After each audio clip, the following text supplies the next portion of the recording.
The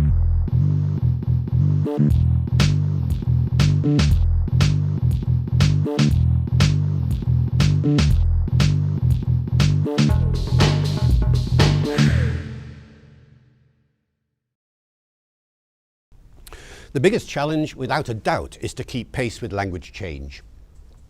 No question. That is the difficulty. Always has been a difficulty with teaching, but it's particularly a difficulty now, given that language is changing so fast. It's changing for two reasons. One reason, the internet, which is indeed fostering new varieties and new experiences faster than ever before. You know, in the old days, if you invented a new word, it could take a generation before the rest of the world knew about that new word. If you invent a new word today and put it on Facebook, everybody knows about it within 24 hours, less. And so language is moving faster, and teachers have got to keep pace with this because their students are already ahead of them. You must have had this experience, you know, the kind of language that you use all the time, every day, whether it's English or Serbian or whatever, is often not the language that your teachers know because they're the generation older and they're just not familiar with it until you tell them. And this is the sort of thing that's going to happen to your students, you see, in due course. New slang, new words, new expressions are going to come in. The other big trend in language change is the globalization of English. The fact of the matter is that you and your students will go out into the big wide world and encounter what in the English language? Well, if you've been teaching your students that there is only one kind of English, and that is British English, and the only kind of accent is received pronunciation, which is the accent of the Queen, and so on, and you say that's the only kind of English you will hear out there, you are going to be so wrong, because only 2% of the population of England speaks RP, and worldwide, that proportion grows a little bit, but even so, the vast majority of the accents and dialects that you'll hear as you travel around the world, you don't even have to travel, just turn on the television set or go to the cinema. And what you'll hear is, of course, a lot of American English, a lot of, if it's Indian cinema, a lot of Indian English, and so on. Stand in any high street anywhere in the world where English is an important language. Oxford Street in London. I've done this. I've just stood there and listened to the variety of accents and dialects that pass me by, and the variety of other languages too, of course. And what I hear, every now and then, 1 in 100 passes by with the educated accent that we are often teaching our students to use. So, for teachers, the important thing is that you retain that respect for the traditional accent. Reason being that that's the accent probably you've been taught. Or, of course, if you've been taught American English, that's a different scenario, but the same principle applies there. Or Australian English, the same principle, that there will be one accent that you know, that you respect because your teachers have taught it to you, you've heard it more than anything else, the examiners have examined you in it, the teaching materials are in it, and if you know RP and British Standard English, fine. No change there. You'll carry on doing that because it's a perfectly respectable accent and dialect. But, if you let your students go away thinking that is the only accent and dialect in the world, then you've done them a disservice. What you've got to do is improve their listening comprehension and reading comprehension from the very beginning. You've got to expose them to as much of the variation that exists in English as it's possible to do. Now, which varieties will you choose? Of the hundreds that are out there, what will you choose? Well, that's up to you to decide. That's your main decision, you or the institution for which you will work. You'll obviously choose American English as well as British English because that's so obvious. I mean, because of films and television and all the rest of it, you have to do that. But whether you then choose to expose your students to South African English or Australian English or Indian English will depend very much on your view as to where these students are likely to go, how often they're likely to encounter those situations. Are these varieties going to be useful?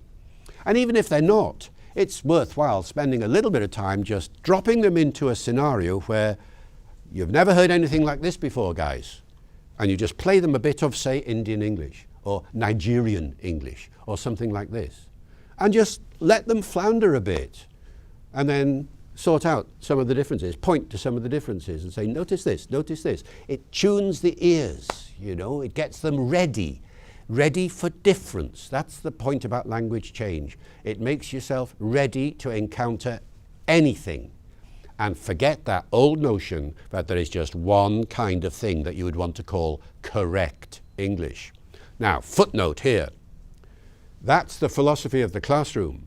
But when you're training the kids to do the examinations, then you have to be a bit more conservative, because examining boards are notoriously conservative. And, you know, I wouldn't put "I'm loving it" into an exam just yet. Implicit in what you're saying is another challenge for teachers, whether teaching now or teaching in the future, how to keep up.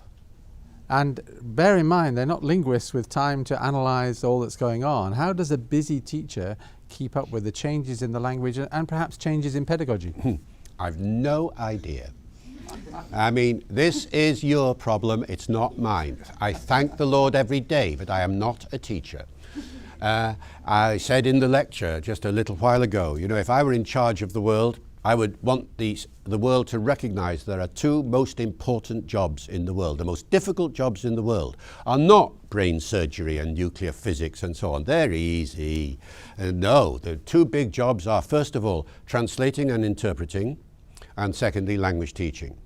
And the reason is because no aspect of human behavior is more complex than language. It is the most complex thing you will ever do. Those of you who have learned 2 languages or 3 or 5, you've done the job 3 or 5 times over.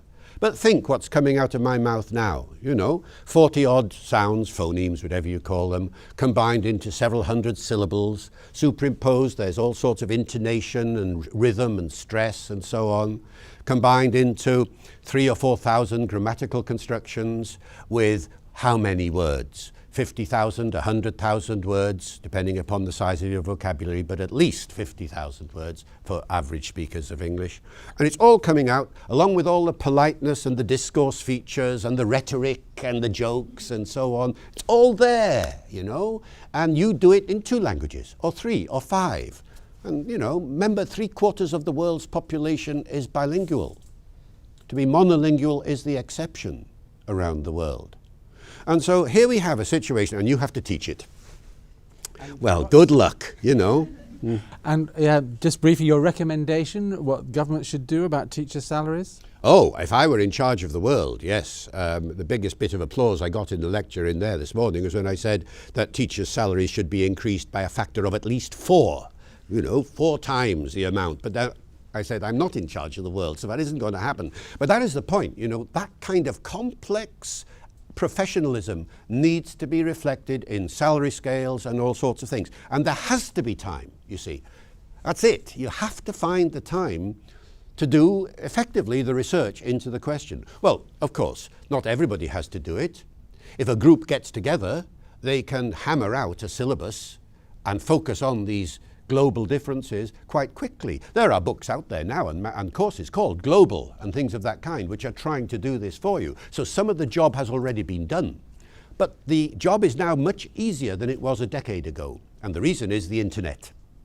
So once upon a time, if you decided that you wanted to teach or talk or expose the students to, say, South African English, well, how would you have done that apart from going to South Africa or something?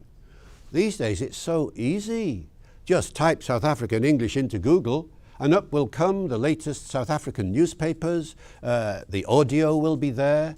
Heck, if you really want to get into South African English, you just call up a school in South Africa and they will have a Skype interaction with you and you can hear the thing, you know, live. It's so easy now. All it needs is a bit of organizing and a bit of money, of course, because you've got to get the equipment and everything. But the job is becoming easier as a result of the internet. It will take a bit of time, but it's time that you only need to spend once. You know, once you've done this basic work and got the contacts and got your materials, then you'll use it next year and next year and next year. You don't have to do it twice. So I think it's an initial problem, but not a long-term one.